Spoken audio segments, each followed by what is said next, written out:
The most critical thing for a world-class CISO is to follow the simple rule.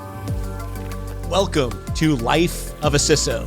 I'm Dr. Eric Cole, your host, and we'll be taking you on a journey each week on what it takes to be a CISO and what are solutions that you can implement today if you are currently a Chief Information Security Officer or if you want to be one in the future. This is Life of a CISO. Welcome to this week's edition of Life of a CISO with yours truly. The E-Dog is in the house, right? Dr. Eric Cole is here and enjoying every moment that I get to talk about being a world-class CISO. One of the questions I get a lot from folks are, should I be a CISO? Or what career path should I follow? And my response always is, bake your pie. What do you love to do? What is it that gets you so excited and gets you pumped every day? And you should do that. Now, to put my comment, bake your pie, in a little context, I need to tell you one of my favorite stories. There was a lady by the name of Marie Callender, and she was a single mom working for a Greasy Spoon diner. She was a waitress. And she was barely making ends meet. And the diner was going out of business because they didn't have enough customers. So she went to the owner of the diner and she said, listen, I can make some pretty good pies. I'm a pretty good cook. Is it okay if I bake a pie and I bring it in tomorrow and sell the slices so I can make a little extra money? And the owner was like, sure, I don't care, whatever. I mean, he's worrying about his diner going out of business, a pie, who cares? Go ahead. So she went home and she baked a pie that night. Now, I want to pause for a second. She was a busy single mom. There were lots of things that had to be done. The last thing she really wanted to do was go home and actually make a pie. So how many of us, when we know there's something we need to do and we just don't do it, and we miss out on opportunities? Now listen to the rest of this story, but as you do, I want you to keep thinking, what if Marie didn't bake that pie? What if that night she made an excuse, she said she was too busy, and she didn't bake that pie? Who knows where she'd be today and her destiny? Now, of course, she's passed away, but you know what I mean in the grand scheme of things. It all started with a pie. So she went home that night, even though she was tired, even though she probably had 100 other things to do, but she loved doing it, and she baked that pie. And she came in the next day and sold every single slice. So she went home that night and baked another pie. After a few days, that Greasy Spoon diner was getting known for her pies. And a couple days later, the pie sold out by 9 a.m. that the owner sent her home and said, bake more pies. We need more pies here. So then she started bringing in 3 pies and 10 pies and 20 pies. And she started baking so many pies, she actually put a commercial oven in her house. And they started selling so many pies, she ended up buying out the diner. The diner doesn't sell hamburgers and fries anymore. All they do is sell pies. And then from there, Marie Callender said, well, everybody wants these pies. She started figuring out how to create them and freeze them and sell them in supermarkets. Now, if you want to see what happens when you bake one pie, go to any supermarket, go to the freezer section, and you can't find any freezer section that doesn't have not only Marie Callender pies, but they have pot pies and food and all these other things.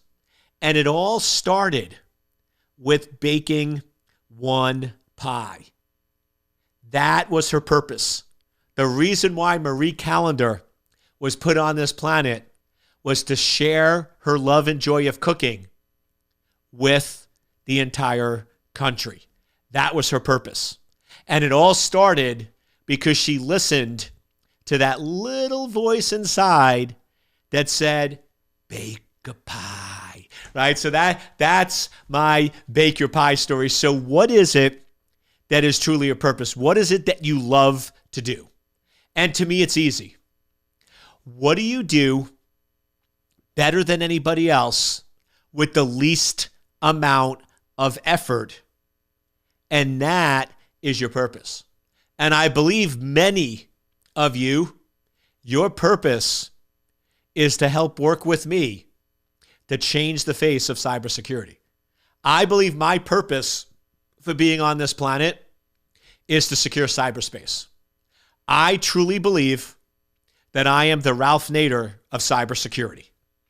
Now, those of you that might be a little younger, right, might not know Ralph Nader. Ralph Nader was known in the 70s for advocacy for safety in cars. He basically was the one about putting seatbelts in every car, making it regulated. And he wrote one of his famous books, Unsafe at Any Speed, basically saying that the cars that were being produced were not safe. And he was a huge advocacy of consumer safety. I'm a huge advocacy of cyber safety. I believe there's way too many people suffering. There's way too many businesses getting harmed. And we need to make cyberspace safe. And I believe we can do it. So just like Ralph Nader made physical automobile safe, that's what I am going to do in cyberspace. And the fact that you're listening, I urge you to join me on that mission. I urge you to join me in that purpose. And I believe many of you, that is your purpose, to help protect, secure cyberspace and communicate with people on what they need to do.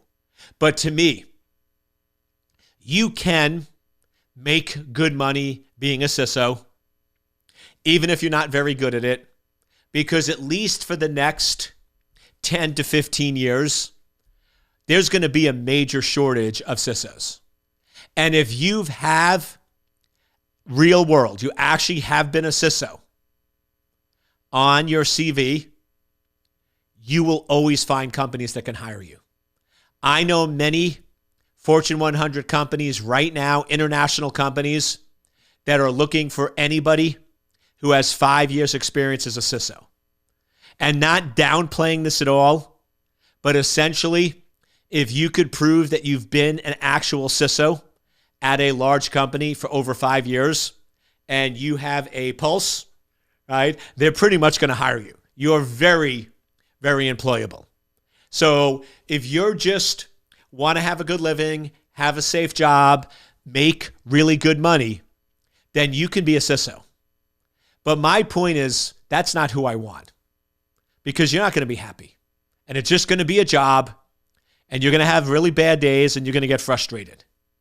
What I want are world-class CISOs, people that love what they do because it's their purpose and it's their destiny. So that's who I want to go in and work with and teach. So if that's you, where baking your pie is securing cyberspace, then you're in the right spot. If it's not, and you just want a paycheck, you could get a lot of value out of my podcast, but a lot of stuff like the Marie Callender story isn't going to really resonate with you, and you're not really going to understand it because it's not truly your purpose. And just on an aside, you only have one life. You might as well spend it enjoying what you do. So you might as well find what you love to do, that you do better than anyone else with the least amount of effort, and do that because you might as well enjoy every minute that you have on this amazing planet. So with that said, now that we all know about our purpose in baking our pie, what I want to talk about on this episode is, why is security failing? Why is it that these organizations are spending money on cybersecurity They're going in and hiring people, yet they're still getting broken into. They're still getting compromised.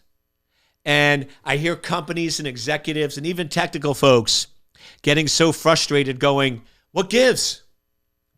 We're spending all this money, we're hiring all these people, and we're still getting broken into. Just want to take a quick break. I hope you're enjoying the show. I have this free webinar that I would love for you to check out if you want to become a world-class CISO. So the reason why security is failing, first and foremost, is security and IT doesn't have complete and full visibility into their environment. They don't know all the assets. They don't know all the systems, and they don't know where all their data is located.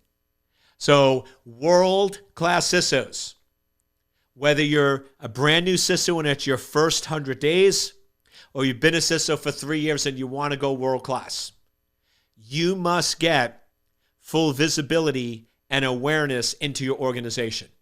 You must have complete asset inventory and configuration management and fully vet and validate every asset on your network. And the cool part is, if a server is accessible from your network, it has to have an address. And if it has an address, you can inventory it, verify, and validate it. So visibility and awareness is the number one reason why security is failing today. And I'll prove it to you. I've never, ever worked on an incident after a breach where I went in and I said, okay, you had this server accessible from the internet that wasn't patched for 3 years, that contained critical customer data that wasn't properly encrypted. And when I say that, I never have them go, yep, we knew. We knew, and we decided that we didn't want to patch that system. We knew that server existed, and we just didn't care. Never, ever happens. In every single case, it's always something along the lines of, oh, Eric, you're mistaken. That server was decommissioned 3 years ago. And I'm like, yeah, tell the Russians that. Because guess what? They broke into it 2 years ago, right? Or, oh no, that server's no longer on the network. Or wait a second, who turned that server on? That server was turned off. It's always lack of awareness. It's always the IT and security folks were not aware that server was still visible and still accessible. You can't protect what you don't know. So if there are servers or systems on your network that you are not aware of, then it's basically an accident waiting to happen. Because let's just play it forward. If there's a server or system that you don't know about, you're not going to be patching and updating it. And if you're not patching and updating it, it's going to very quickly have known vulnerabilities. And if it has known vulnerabilities, based on the automation with the commercialization of cyber criminal activity today, it's almost a guarantee that that server will be found and will be broken into.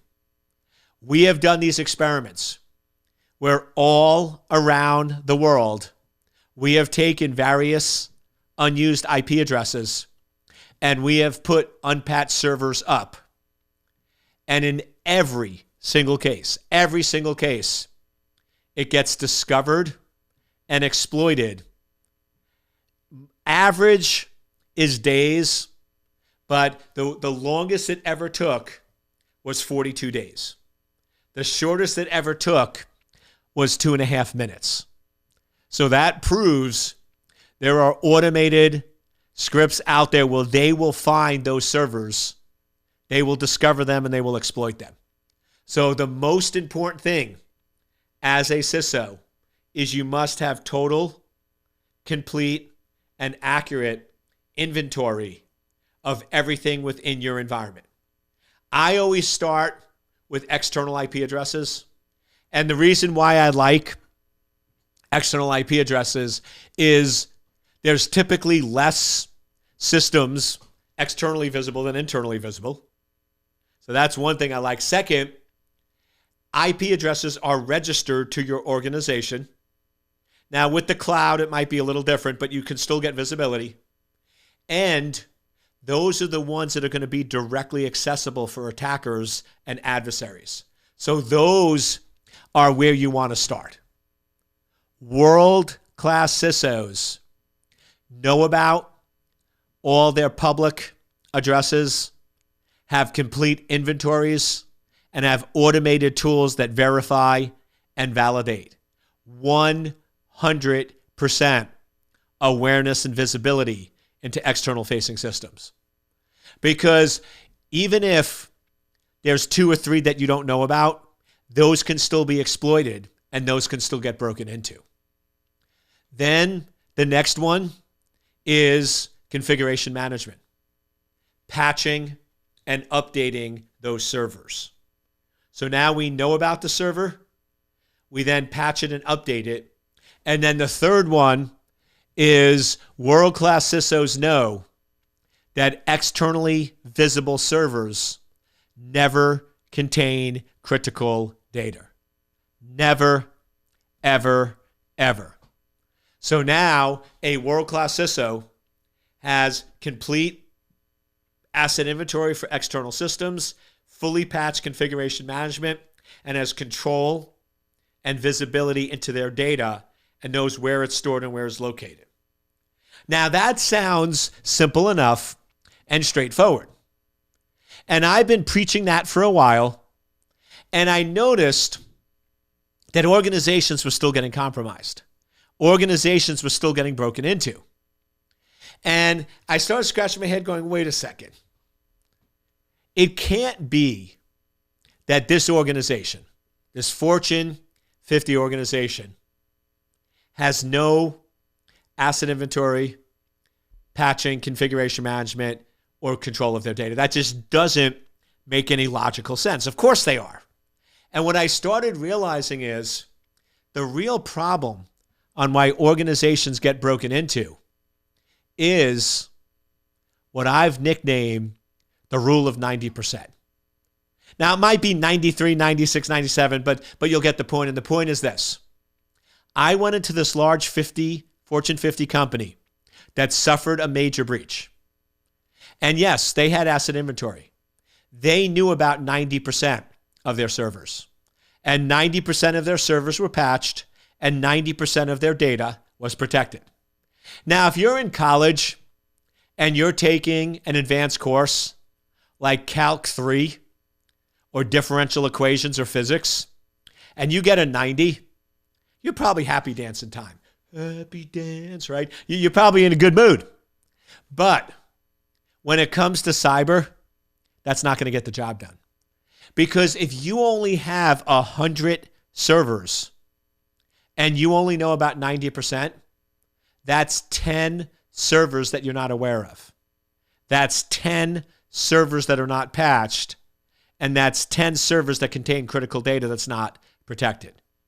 So that is 10 too many. So when it comes to asset inventory, configuration management, patching, and control of data, 100%.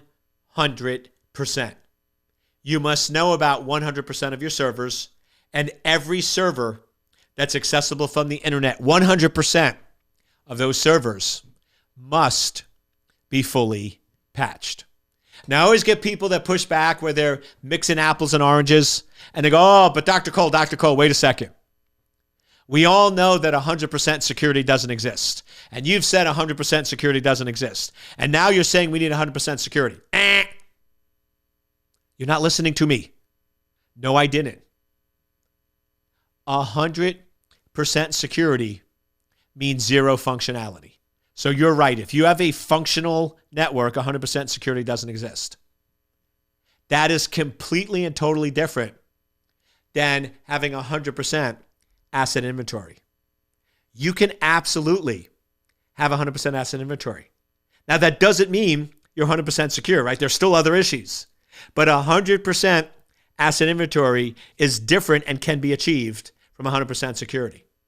Having all of your internet-facing systems 100% patch is absolutely achievable. That is completely different than 100% security. So I want to make sure you're not mixing apples and oranges here and saying it can't be done. It absolutely can. And that's what a world-class CISO does. So the first thing a world-class CISO knows is external attacks are the most harmful, and they have 100% configuration management and patching, and those internet-facing systems never directly contain critical data or information. Now, the next reason why organizations get compromised is this is the most fundamental of fundamentals, and everyone misses this one. I never see this covered in the news. I never see this one talked about. And this is really the one that makes the difference. It's that the data is not encrypted correctly. Think about this. Every major data breach, whether it's 50 million, 100 million, or 500 million records that has been compromised, every single one of those situations, the data was supposedly encrypted. But wait a second. How was it that the adversary broke in, took the encrypted data, and got instant access? Because let's face it, if data was truly encrypted correctly and properly, and that encrypted data was stolen, it would be of zero value to the attacker. There wouldn't be any major news breaches, and you wouldn't have to disclose it because the data is safe because it's properly encrypted. This is the part that everyone misses. All of the data that's been stolen is encrypted, but two mistakes. Mistake one, all of the data is encrypted with the same key. Mistake two, the key is stored plain text on the server. So now the attacker breaks in and gets this encrypted data that's useless to them. But the key is plain text on the server, so they just take the plain text key, decrypt the data, and game on. So the most critical thing for a world-class CISO is to follow this simple rule. And it's so simple. All encrypted data is encrypted with separate keys, and the keys are stored on a separate server in which the keys never leave the server. So now we have our database with our encrypted data. Every entry is encrypted with a different key. All of our keys are stored on a separate server, and the keys never leave the server. We implement this. We have this architecture. We roll it out for our clients. If you need help with it, let us know. And we have clients that they get compromised all the time. Their data gets stolen all the time. But you will never, ever hear about it in the news because the attackers never get the keys, and therefore the data is useless. The data has zero meaning to them.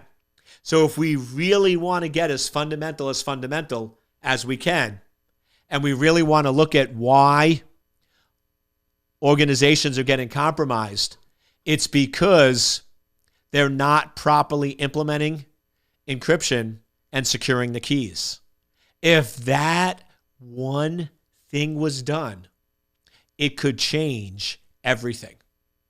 The analogy is, imagine if you go to a hotel and you check in.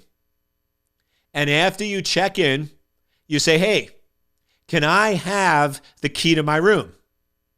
And they go, yeah, no worries. To make it easy for you, we just taped it to the outside of the door. So if you just go to room 205, you'll just see the key taped to the outside of the door. And oh, by the way, if the key fell off or it's not there, you can just take the key from any other door and it will open your room because all the doors in the hotel have the exact same key. What would you be doing if that happened? You'd be staying at a different hotel. That's insane, right? First, I don't know which is more insane. that all the rooms have the same exact key, so any key can open up any room, or that all the keys are taped to the outside of the door. We could argue over which one is more insane. They both are. And together, it's just ridiculous. We would never, ever do that in the real world because it makes no sense. But here's what I found. In cybersecurity, common sense is not common practice. And that is exactly what organizations do. They go in and they use the same key for every record and then store the key plain text on the system. So that's the second biggie. That one right there can change everything. World-class CISOs, when I evaluate or assess their environments, they have proper encryption solutions in place. And you would be shocked of how many organizations don't. And it's basically every organization that suffered a breach. Because if they were doing encryption correctly, they wouldn't have had a breach that would have been over the news because the data would have been safe and protected. The other reason why organizations are getting compromised is we're putting all of our energy in prevention, and when prevention fails, we don't have any detection. Think about this. All of the major breaches became major breaches because somebody broke in and stole 10 records. Then they stole 20, then they stole 30, then they stole 40, and nobody detected them.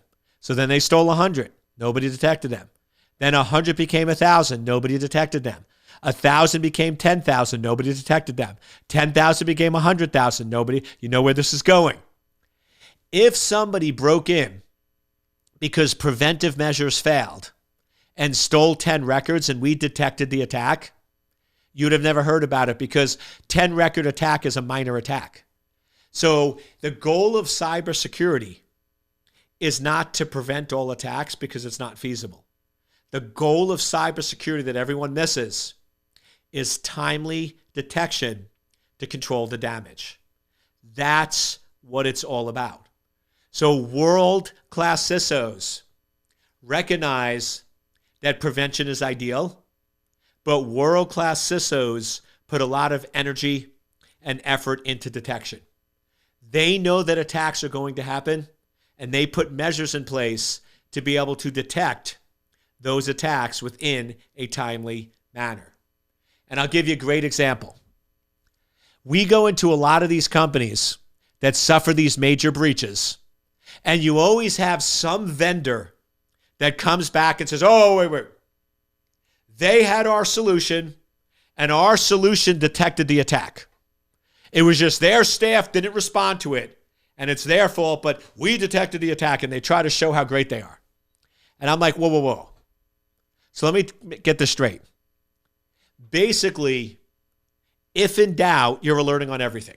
So your product generates 10,000 alerts a day, and technically, yes, in one of those 10,000 was the attack. But you know that any reasonable size organization and any reasonable size SOC can only respond to 200 alerts a day. So if you're generating 10,000 and they can only respond to 200, it's a failed solution. There's no way that's feasible. World-class CISOs know that if your SOC can only handle 200 alerts, you only generate 200. But Eric, if you're generating only 200 alerts, aren't you going to miss some attacks? Yes, but today you're missing all of them.